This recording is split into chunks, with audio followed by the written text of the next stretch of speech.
చివరి గింజ వరకు ధాన్యం కొనుగోలు మంత్రి ఉత్తమ్ పెద్దపల్లిలో నిర్వహించిన యాసంగి ధాన్యం కొనుగోళ్ల సమీక్ష సమావేశంలో రాష్ట్ర పౌర సరఫరాల శాఖ మంత్రి ఉత్తమ్ కుమార్ రెడ్డి పాల్గొన్నారు. రైతుల చివరి గింజ వరకు పూర్తి మద్దతు ధరతో ప్రభుత్వం ధాన్యం కొనుగోలు చేస్తుందని మంత్రి హామీ ఇచ్చారు. వర్షాలకు తడిసిన ధాన్యాన్ని కూడా ఎలాంటి కోతలు లేకుండా కొనుగోలు చేస్తామని తెలిపారు. ఇప్పటివరకు రాష్ట్ర వ్యాప్తంగా 58 లక్షల మెట్రిక్ టన్నుల ధాన్యం కొనుగోలు చేసి రైతులకు రూ.11,000 కోట్లు చెల్లించినట్లు వెల్లడించారు. ఇసుక రవాణా వాహనాలను కూడా ధాన్యం రవాణాకు వినియోగించాలని అధికారులకు ఆదేశించారు. సమావేశంలో మంత్రులు దుద్దిల్లా శ్రీధర్ బాబు, పొంగులేటి శ్రీనివాసరెడ్డి, విప్ విజయ రమణరావు, ప్రజా ప్రతినిధులు, అధికారులు పాల్గొన్నారు. ఖచ్చితంగా మీరు ఇంకా దానికి ఎంతైతే మనం ప్యాడీ క్లీనర్తో పడితే చెత్త చెదారం ఉంటుందో దానికి చెప్తే మేము అంతమంది ఎక్స్ట్రా పెట్టుకొని అయితే మనం 41,100 41,200 డిసైడ్ చేసాం. అంత సేమ్ అంతటా అట్లే నడుతుంది. 10 కిలోలు 12 కిలోలు 15 కిలోలు కూడా కట్టాయి. మళ్ళీ ఈ రైతులే చక్కగా స్వయంగా రైతు మిల్ల దగ్గర పోయి చేతులు వేసుకొని కాబట్టి దండం పెట్టే పరిస్థితి. పెద్దపల్లి జిల్లాలో ఎక్కడ కూడా మన నిజంగా కూడా చాలా బ్రహ్మాండంగా అంటే నాయకత్వం వాళ్ళ అకౌంట్లలో డబ్బులు పడతాయి అంటే చాలా బ్రహ్మాండంగా నడుస్తుంది. నిన్న బీజేపీ వాళ్ళు కూడా ఏదో రైతు కోసం వచ్చారు. మన ఎండలు ఎందుకు వచ్చారో ఎందుకు కోసం పడతారో నాకు అర్థం కావాలి. వాళ్ళ చూస్తే నాకు పాపం అనిపించింది. ఎందుకంటే అసలు బట్టలు తీసుకోవాల్సింది వాళ్ళు, మక్కలు తీసుకోవాల్సింది వాళ్ళు. ఇలా డబుల్ ఇంజన్ గవర్నమెంట్ అంటారు. మా దగ్గర 27,000 మెట్రిక్ టన్నులు మక్కలు వెళ్ళినాయి మా కాన్ఫరెన్స్. వీళ్ళు ఇటు మహారాష్ట్ర ఉంటుంది బార్డర్లో, అక్కడ డబుల్ ఇంజన్ గవర్నమెంట్. ఇటు కొద్దిగా కింది కంటే కాళేశ్వరం కాలంటే ఛత్తీస్గఢ్లో అక్కడ డబుల్ ఇంజన్ గవర్నమెంట్. కానీ మక్కలు ఇక్కడ చమ్ముతారు. ఇక్కడ ఉమ్మడి కరీంనగర్ జిల్లాలో, ఇటు ఆదిలాబాద్ జిల్లాలో, ఇటు వరంగల్ జిల్లాలో అక్కడి నుంచి వచ్చి మక్కలు ఇక్కడ అమ్ముతారు. ఇక్కడ మన ప్రభుత్వం మాత్రం మార్కెట్ ద్వారా మక్కలు కొంటారు 2,400 పెట్టి. మరి వాళ్ళు దీనికోసం ఇంత మక్కలు ఎందుకు కొంటారని తిరుగుతారా, లేకుంటే వాటిని ఇంత బ్రహ్మాండంగా ఎందుకు ప్యాడ్ కుక్కిమెంట్ అని తిరుగుతారా అంటే వాళ్ళ బాధ అంత ఏంటంటే ఇవి పోవద్దు, వర్షం పడాలి, ఇబ్బంది కావాలి, మేము పోయి తొంగి వాళ్ళు అక్కడ అంటే వాళ్ళ బాధ అంతా అదే బాధ.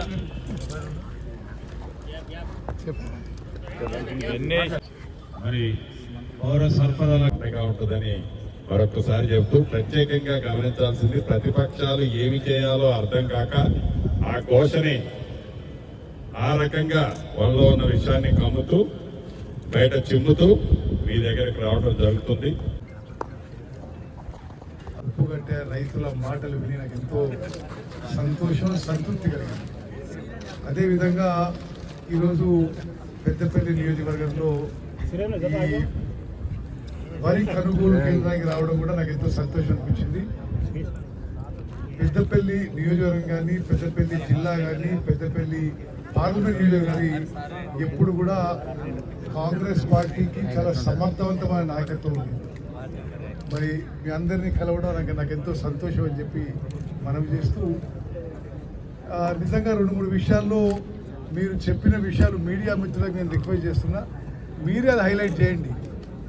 ప్రతిపక్షాలు బీజేపీ బీఆర్ఎస్ వాళ్ళు ఎక్కడో మరి రైతులకి మోసం జరుగుతుంది, తాలు తరుగులో కట్టింగ్ అవుతుంది, 10 కిలోలు అవుతుందని చెప్పారు. ఇక్కడ రమణారావు గారు ఇక్కడే ఉదాహరణ చెప్పారు, ఈ రైతులు చెప్పారు తాలు తరుగుకి కట్టింగ్ లేదు మన కాంగ్రెస్ ప్రభుత్వం. డీలర్లు కానీ, వ్యాపారస్తులు కానీ, ట్రేడర్లు కానీ కఠిన చర్యలు తప్పవు అని చెప్పి సివిల్ సప్లైస్ మినిస్టర్ కూడా హెచ్చరిస్తారు.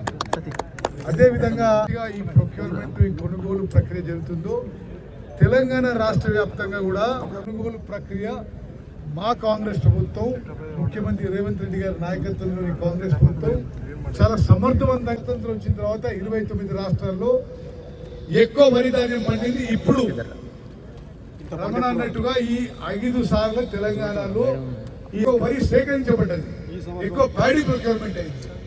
మరి ప్రతి సంవత్సరం ఒక రికార్డు స్థాయిలో వరి పండిస్తూ సేకరిస్తూ ఎన్ని వేల కోట్లు అయినా సరే రాష్ట్రానికి ఆర్థిక భారం అని ఎప్పుడు అనుకోలేదు.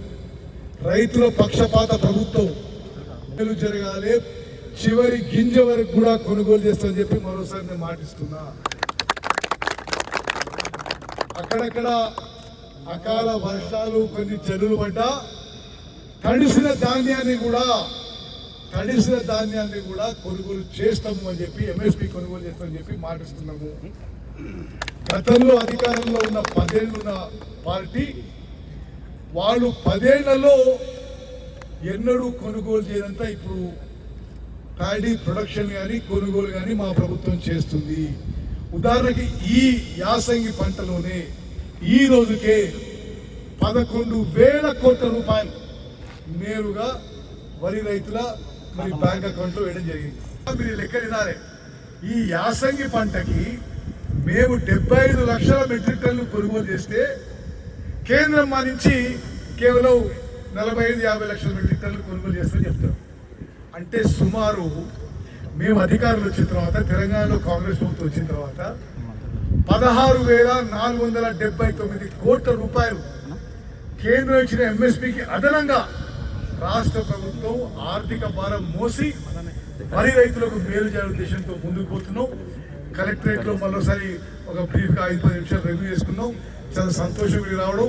హమాలీలకు కూడా మాటిస్తున్నాం, తప్పనిసరిగా మీరు ఇంత ఎండల్లో పనిచేయడం కూడా మేము అభినందిస్తున్నాం. మరి కలెక్టర్ గారు, ఎస్పీ గారు ఈ 4-5 రోజులు మొత్తము ట్రాన్స్పోర్ట్ వెహికల్స్ అన్ని కూడా ప్యాడీ ప్రొక్యూర్మెంట్ కి డైవర్ట్ చేయండి. 4-5 రోజుల్లో పెద్దపల్లి జిల్లాలో పూర్తి చేసే విధంగా చర్యలు తీసుకోవాలని చెప్పి విజ్ఞప్తి